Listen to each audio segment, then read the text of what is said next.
அத்தியாயம் 60. பொழுது விடிந்து நீண்ட நேரம் ஆகிவிட்டது. நண்பகல் கடந்த சிறிது நேரத்திலேயே ஒளி அகன்றுவிடும். எனவே வேகமாக நடக்க வேண்டும் என முடிவு செய்து குகையை விட்டு வெளியேறினர். இரவு முழுவதும் கடும் மழை பெய்ததால் சரிவில் நடந்து மேலேறுவது எளிதல்ல என்பது தெரியும். கவனமாக நடந்து செல்ல துணிந்தனர். மலை எங்குமிருந்து நீரூற்று கசிந்து கொண்டே இருந்தது. நீரோடும் பாறையை அழுத்தி மிதித்தாலும் வழுக்கும், அழுத்தாமல் மிதித்தாலும் வழுக்கும். பாறையின் செதில்கள் எப்படி இருக்கின்றன என்பதை பொறுத்தே காலடியை முன்னெடுக்க வேண்டும்.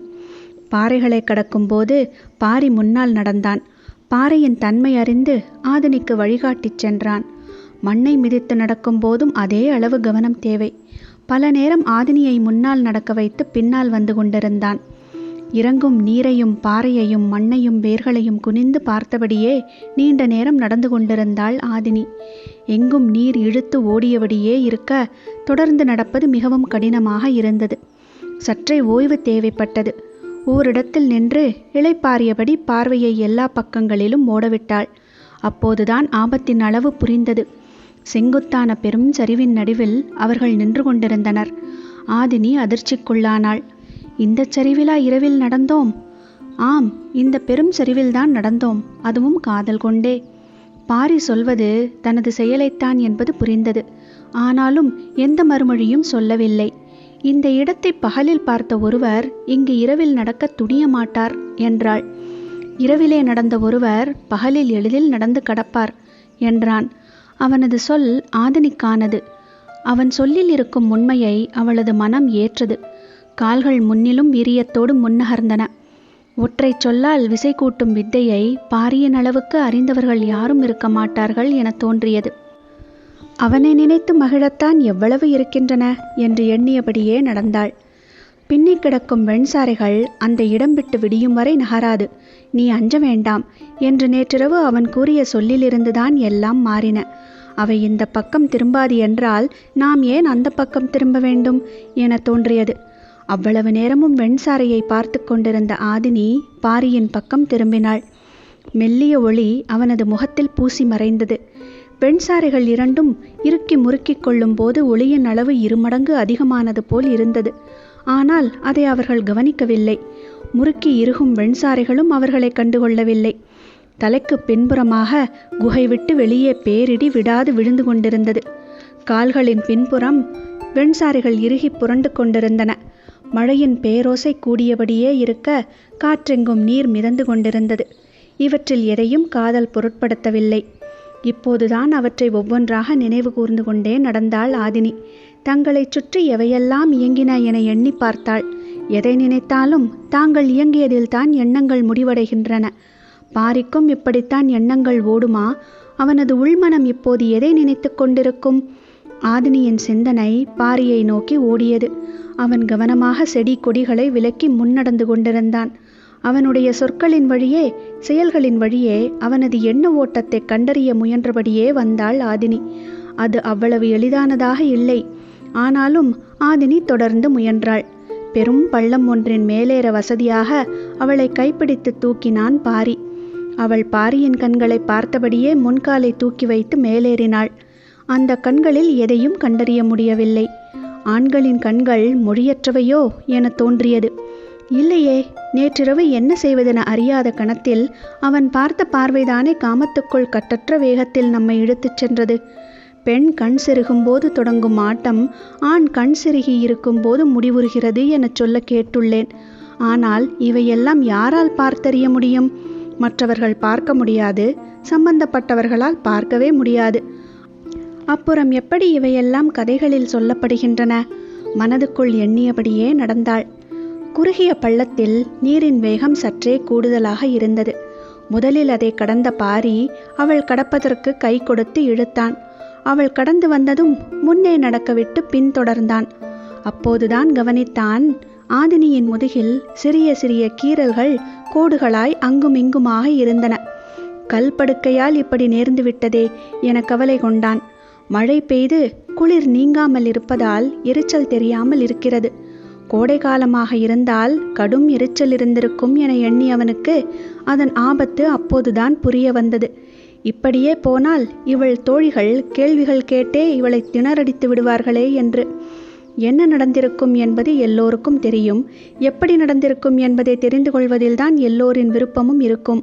இது போன்ற தடயங்கள்தான் அவர்கள் பயன்படுத்தப் போகும் ஆயுதங்கள். நிலைமை ஆதினியால் சமாளிக்க முடியாத அளவுக்கு இருக்கும். ஏனென்றால் அவளது முதுகில் இருக்கும் தடயங்கள் அவ்வளவு. இதை பற்றி தெரியாமல் ஆதினி ஏதோ சிந்தனையில் நடந்து போய்க் கொண்டிருக்கிறாள் என்று நினைத்த பாரி, நீ சிறிது நேரம் இங்கே இரு, நான் அருகில் இருக்கும் செம்பாறை வரை போய் வருகிறேன் என்றான். ஏன் என கேட்டாள் ஆதினி. உனது முதுகு முழுவதும் பாறையின் செதில்களால் கீறப்பட்ட கோடுகளும் தடயங்களும் நிறைய இருக்கின்றன. தோழிகள் பார்த்தால் கேலி செய்வார்கள் என்றான். அவள் முற்றிலும் எதிர்பாராத ஒன்றை பற்றி பாரி பேசினான். அவனது சொல்லில் இருப்பது அளவிட முடியாத காதல். அதனால்தான் அடுத்த கணமே அது உள்ளுக்குள் இன்பத்தை சுரக்கிறது. அவன் காமத்தின் தடயங்களை மறைக்க பார்க்கிறான். அந்த கணத்தை கற்பனையில் கூட அடுத்தவர் நெருங்கக்கூடாது என தவிக்கும் ஆணின் தவிப்புதான் காதலின் ஆகச்சிறந்த பரிசு என அவளுக்கு தோன்றியது. அவனது சொல்லை கடக்க முடியாமல் நின்றிருந்த ஆதினியை பார்த்து பாரி சொன்னான், செம்பாறையின் ஓரம் இழுத்தோடும் நீரில் பொன் போல் மின்னும் மண் துகள்கள் படிந்திருக்கும். அந்த மண் துகள்களை எடுத்து வந்து முதுகில் பூசிவிடுகிறேன். அது ஒளியை மினுக்கிக் கொண்டிருக்கும். பார்ப்பவர்களுக்கு மினுக்கும் ஒளிதான் தெரியுமே தவிர முதுகில் உள்ள கீறல்கள் எளிதில் தெரியாது என்றான். நுனிநாக்கால் மேலுதட்டை தொட்டு நனைத்து கொண்டாள் ஆதினி. சிரிப்பை மறைக்க அவளுக்கு வேறு வழி தெரியவில்லை. ஆனால் பாரி கண்டறிந்து விட்டான். ஏன் சிரிக்கிறாய்? முதுகெல்லாம் ஏன் பொன்மணல் படிந்திருக்கிறது என கேட்டால், படித்திருக்கும் போது ஒட்டியிருக்கும் எனச் சொல். அதனால்தான் பாரியின் முதுகில் பொன்மணல் ஒட்டவில்லையோ என கேட்பார்களே. ஒரு கணம் திகைத்து போனான். அவன் முகத்தில் ஏற்பட்ட அதிர்ச்சியை கண்டு மகிழ்ந்து சிரித்தாள் ஆதினி. அடுத்தடுத்து எழும் வினாக்களை நோக்கி அவள் உள்ளே போய்க் கொண்டிருந்தாள். திகைத்த இடத்திலே பாரி நின்றுவிட்டான். கேலி விளையாட்டில் பெண்கள் செல்லும் ஆழம் ஆண்களால் அறிய முடியாதது. இது பெண்கள் தங்களுக்குத்தானே உருவாக்கி கொண்ட கலை இன்பம். அதனால்தான் எழப்போகும் வினா பாரிக்கு திகைப்பை உருவாக்கிய கணமே ஆதினிக்கு சிரிப்பை உருவாக்கியது. தோழிகள் கேட்கப் போகும் வினாக்களுக்குள் நுழைந்தபோது அவளது சிந்தனை திக்குமுக்காடியது. வெண்சாரிகளின் நிழலில் எங்களின் காமம் நிகழ்ந்தது எனச் சொன்னால் நிலைமை என்ன ஆகும்? வேளிர்குலம் முழுக்க தலைமுறை தலைமுறையாக இந்த கதை நிலைத்துவிடும் என அவளுக்கு தெரியும். எத்தனை தலைமுறைகளானாலும் முதுகில் கீறல் கொண்ட இளம் பெண்கள் இந்த வினாவிலிருந்து தப்பவே முடியாது. காலம் காலமாக பாரியின் குறியீடாக பதில்கள் சொல்லப்பட்டு கொண்டே இருக்கும். அவன் செய்யப்போகும் செயல் எல்லா இளம் பெண்களின் முதுகிலும் படிந்துவிடும் என நினைத்தபடி பாரியின் கையை பிடித்து, பொன்மணல் துகள் வேண்டாம், தோழிகளை நான் பார்த்து கொள்கிறேன் என்றாள். அவள் சொல்வதை ஏற்பதை தவிர வேறு வழியில்லை. என்ன சொல்லி சமாளிப்பாள் என சிந்தித்தபடியே அவன் நடந்தான். அவனுக்குள் வினாக்கள் தொடர்ந்து எழுந்த வண்ணம் இருந்தன. ஆனால் எண்ணங்கள் கேட்க விடாமல் தடுத்து கொண்டே இருந்தன. சிறு பாறையின் மேலே ஏறி அவளை கைப்பிடித்து தூக்கிவிட்டான். மேலேறியவுடன் நிமிர்ந்து பார்த்தாள் ஆதினி. எதிரில் சமவெளி விரிந்து கிடந்தது. செங்குத்தான பெரும் சரிவை அதற்குள் ஏறி கடந்து விட்டோமோ? வியப்பு குறையாமல் முன்னும் பின்னுமாக திரும்பி பார்த்தாள். அவளால் நம்பவே முடியவில்லை. வியப்போடு பாரியை பார்த்தாள். அவன் உள்ளும் வெளியுமாக இயக்கும் விதம் மேன்மேலும் வியப்பூட்டுவதாக இருந்தது. கதிரவன் எதிர்கொன்றின் பின்னால் மறையத் தொடங்கினான். இருவரும் சிறிது தொலைவு சமவெளியில் நடந்து சென்றனர். எதிரில் சிறு மேடு ஒன்று இருந்தது. இந்த மேடேறி இறங்கினால் கீழ்த்திசையில் நாம் நிறுத்தி வைத்த தேர் இருக்கும். நான் குதிரைகளை கண்டறிந்து வருகிறேன். அதுவரை நீ இங்கேயே இரு என்று சொல்லி நடந்தான். காற்று சற்றே அதிகரிக்கத் தொடங்கியது. மாலையானதும் இன்றும் கடும் மழை வரப்போகிறது என சிந்தித்தபடி குதிரைகளை பிடித்து வர விரைந்தான் பாரி. ஆதினி அவன் வரும் வரை மரத்தடியில் அமர்வோம் என நினைத்து அருகில் இருந்த செங்கிழுவை மரத்தின் அருகே போய் உட்கார்ந்தாள். குதிரைகளை நோக்கி விரைந்த பாரி ஏதோ எண்ணம் தோன்ற திரும்பி ஆதினியை பார்த்தான். அவள் அப்போதுதான் செங்கிழுவையில் சாய்ந்தாள். மரத்தை விட்டு விலகி வந்து ஓய்விடு, நான் விரைந்து வருகிறேன் என்று சொல்லியபடி ஓடினான். அவள் மரம் விட்டு நீங்கினாள். அருகில் இருந்த சிறு பாறையின் மீது உட்கார்ந்து மரத்தை பார்த்தாள். ஏன் அதன் அருகே உட்கார வேண்டாம் என்று சொன்னான் என்று சிந்தித்தபடி இருந்தாள்.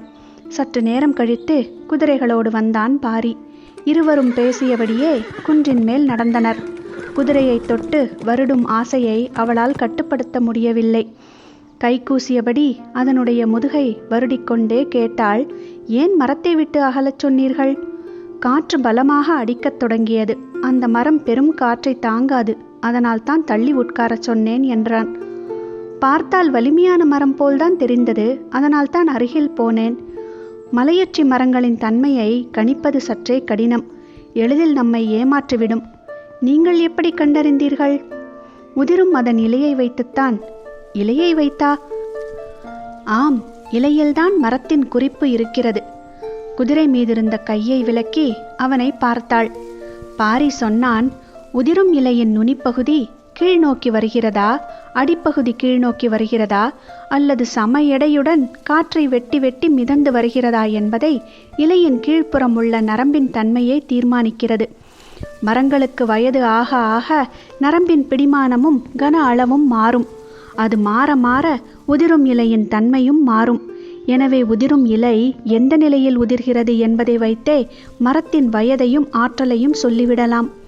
வியப்பாக இருக்கிறது என்றாள் ஆதினி. இதில் என்ன வியப்பு இருக்கிறது? ஓடும் நரியை பார்த்தவுடன் வயதை சொன்னார் உன் தந்தை, அதுதான் வியப்பு. சொல்லிக் கொண்டிருக்கும் போதே தொலைவில் தேர் நிற்பது தெரிந்தது. பாரி கை நீட்டி அதை காண்பித்தான். அதை பார்த்தபடியே ஆதினி கேட்டாள், தேரின் நேரெதிர் திசையில் தானே கீழே இறங்கினோம், இப்போது இடப்பக்கமாக ஏறி வருகிறோம். காட்டில் எதையும் நாம் தீர்மானிக்க முடியாது, காடுதான் தீர்மானிக்கும். நாம் பார்க்க போனது ஒன்றை, பார்த்தது வேறொன்றை, அப்படித்தான் எல்லாமும். பேசியபடியே தேரை நெருங்கினர். கதிரவன் மலையில் சரிபாதி மறைந்து விட்டான். காற்றின் வேகம் கூடியபடி இருந்தது. குதிரைகளை தேரில் பூட்ட முன்புறமாக போனான் பாரி. ஆதினி வலப்புறமாக தேரை நோக்கி நடந்தாள். காற்று வலுவாக வீசியதில் குதிரை காது விடைத்து கனைத்தது. அதன் கழுத்து பகுதியை தடவி கொடுத்து அமைதிப்படுத்த முயன்றான் பாரி. அப்போது ஆதினி அழைக்கும் குரல் கேட்டது. குதிரை மீண்டும் எதிர்காற்றில் துள்ளி கனைத்தது. குதிரையை அருகில் இருந்த சிறு மரத்தில் கட்டிவிட்டு ஆதினியின் அருகில் வந்தான். அவள் தேர் சக்கரத்தின் அருகில் உட்கார்ந்து எதையோ பார்த்து கொண்டிருந்தாள். அங்கு உட்கார்ந்து என்ன செய்கிறாள் என்று எண்ணியபடி அருகில் வந்தான் பாரி. தேர் சக்கரத்தின் ஆரக்காலில் முல்லை கொடி ஒன்று முழு சுற்று சுற்றி தலையை வெளிப்புறமாக நீட்டியபடி இருந்தது. இன்னொரு கொடி பக்கத்தில் இருந்த ஆரக்காலில் பாதி சுற்றி தலை நீட்டி இருந்தது. அருகில் வந்த பாரி அதை பார்த்தான். கொடியின் தளிர் காற்றுக்கு அசைந்தபடி ஆரைக்காலை தழுவி இருந்தது. ஆதினியின் முகத்தை பார்த்தான். சற்றே பதற்றத்தோடு இருந்தாள். தேரை எடுத்தால் இரு கொடிகளும் அருந்துவிட வாய்ப்புள்ளது. இந்த முல்லை கொடியை பக்குவமாக பின்னோக்கி சுழற்றி வெளியில் எடுத்துவிடலாமா என கேட்டாள். பாரி எதுவும் சொல்லாமல் முல்லை கொடிகளையே பார்த்து கொண்டிருந்தான். காற்று பெரும் வேகத்தோடு வீசியது. நின்றிருந்த தேர் சற்றே அசைந்து கொடுத்தது. சட்டென சக்கரத்தை இறுகப் பிடிக்க முயன்றாள் ஆதினி. ஆனால் பாரியின் கை அதை பிடித்து கொண்டிருந்தது. இது நிகழ்ந்து கொண்டிருக்கும் போது குன்றுக்கு பின்னால் சடசடவென பேரோசை கேட்டது. அதிர்ந்து திரும்பினாள். திரும்பாமலே பாரி சொன்னான், அந்த செங்குழுவை விழுந்து விட்டது. ஆதினிக்கு பதற்றம் இன்னும் அதிகமானது. விழுந்த மரத்தில் அடைந்திருந்த பறவைகள் கலைந்து வெளியெங்கும் ஓசை எழுப்பின. அதை கவனித்தபடியே ஆதினியிடம் சொன்னான், இலையில் மரத்தின் குறிப்பு இருந்ததைப் போல இந்த முல்லை கொடிகளில் இருக்கும் குறிப்பு என்னவென்று பார். அவள் முல்லை கொடிகளை உற்று பார்த்தாள். சக்கரத்தின் ஆரக்காலை முழுமையாக சுற்றிய கொடி தலையை ஆட்டியபடி அவளை பார்த்து கொண்டிருந்தது. அது ஆரத்தை சுற்றியிருக்கும் விதத்தை கவனித்தாள். எங்கோ பார்த்தது போல் இருந்தது. எங்கே என்று சிந்தித்த போது வெண்சாரைகளின் நினைவு வந்தது. அதே பின்னல் கொண்டு வளைந்து மேலேற முயன்றது முல்லைக்கொடி. பக்கத்து ஆரத்தின் மீதும் அதே முயற்சியை செய்து கொண்டிருந்தது இன்னொரு கொடி.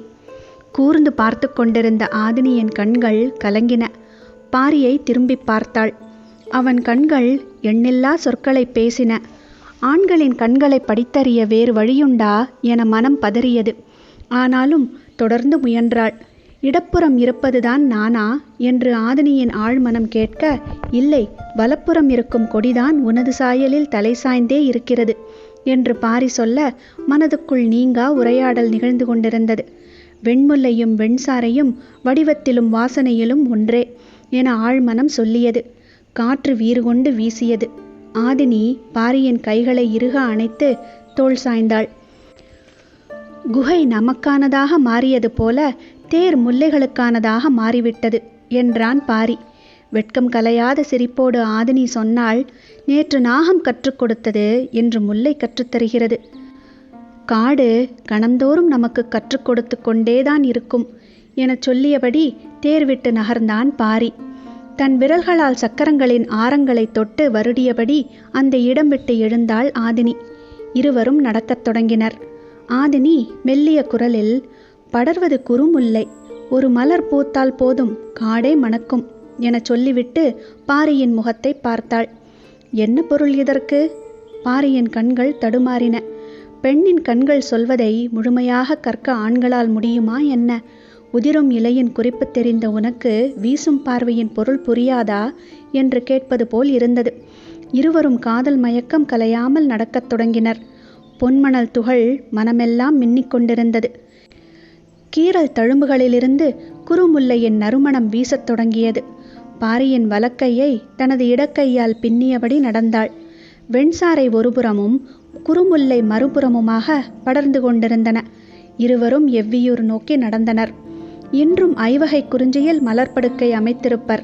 ஆனால் மலராத முல்லையின் மணமேந்தி சுடரின்றி பரவும் ஒளியேந்தி வந்து கொண்டிருக்கும் இந்த காதலர்களின் இரவை மற்றவர்களால் எது கொண்டு அலங்கரிக்க முடியும்? போகும்போது கட்டி போட்டிருந்த குதிரைகளை கையில் பிடித்து கொண்டு நடந்தனர். இரு குன்றுகளை தாண்டிய போது எதிரில் பாணர் கூட்டம் ஒன்று வந்து கொண்டிருந்தது. எவ்வியூர் வந்து திரும்பும் பாணர்களை வீரர்கள் அழைத்து கொண்டு போயினர். பாரி தேரில்தானே வந்ததாக சொன்னார்கள், இப்போது குதிரைகளை கையில் பிடித்து கொண்டு நடந்து போவானேன் என்று ஒரு பாணன் கேட்க, அதோ தேர் அங்கே நிற்கிறது, அருகில் போய் பார்த்தால் காரணம் தெரிய போகிறது என்று இன்னொரு பாணன் சொன்னான். முல்லைக்கு தேரை கொடுத்ததாக பாணர்கள் பாடுகிறார்களே, அது உண்மையா என்று கபிலர் கேட்டதற்குத்தான் இந்த முழு கதையையும் பாரி சொல்லி முடித்தான். கேள்வி என்னமோ முல்லை கொடியை பற்றித்தான். ஆனால் பாரி தனது திருமண காலத்திலிருந்து நடந்ததை விளக்கியதற்கு காரணம் காலம்பன் அனைத்தையும் அறிந்து கொள்ள வேண்டும் என்பதுதான். சோமப்பூண்டின் பானம் இருந்தும் அன்று யாரும் ஒரு குவளை கூட குடிக்கவில்லை. பாரி நடந்ததை சொல்லி முடிக்கும் போது அனைவரும் பெரும் வியப்பில் மூழ்கி போயிருந்தனர். முல்லை கொடி பற்றி கேட்ட கபிலரோ இராவெரி மரம் பற்றி கேள்விப்பட்டதும் அதிர்ந்து போனார்.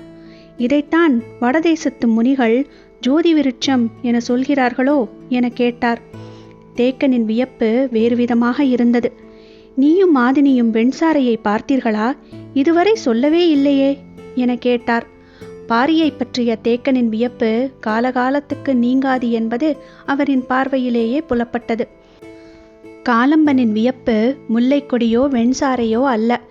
ஆயுதங்களை கூர்மைப்படுத்தும் கல் இருக்கிறதா, பல்வேறு தாதுக்களை ஆற்றலாக மாற்றத் தெரிந்த பொதினியின் 18 குடிகள், அவர்கள் எதையெல்லாம் செய்யும் ஆற்றல் படைத்தவர்கள், அடுக்கடுக்காய் மேலெழுந்தபடி இருந்தது காலம்பனின் வியப்பு. எல்லோரும் வியந்ததைப் போல பாரியும் வியப்பு நீங்காமல் தான் இருந்தான். இந்த நிகழ்வு எப்படி வெளியில் தெரிந்திருக்கும் என எண்ணி பார்த்தான்.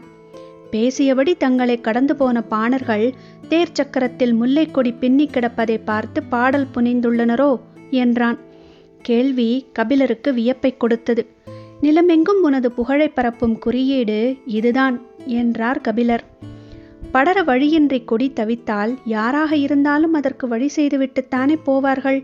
இதில் வியக்க என்ன இருக்கிறது என கேட்டான் தேக்கன். மலைமக்களின் வாழ்வை சமவெளி மனிதர்கள் புரிந்து கொள்வது எப்படி எளிதில்லையோ அதே போல்தான் சமவெளி மக்களின் எண்ண ஓட்டங்களையும் சிந்தனை நிலையையும் மலைமக்கள் புரிந்து கொள்வதும் எளிதல்ல என்றார் கபிலர். தேக்கனுக்கு அவர் சொல்ல வருவது விளங்கவில்லை. உங்களுக்கு இது வாழ்வின் ஒரு பகுதி, எனவே நின்று பார்க்க ஒன்றுமில்லை. ஆனால் தவித்து அலையும் மக்களுக்கு இது கனவு, எனவே கடக்க வழியின்றி பாடியபடியே இருக்கின்றனர். கபிலரின் சொற்கள் ஆழத்துக்கு போயின. அதை பற்றிய சிந்தனையும் அவ்வாறே. இரவெல்லாம் பேசினர். சோமப்பூண்டின் பானம் விட்டு மனமும் உடலும் வெளியேறிவிட்டது என்பதை அவர்கள் உணர்ந்தனர். குடியும் இரவும் அவர்களை விட்டு அகன்றன.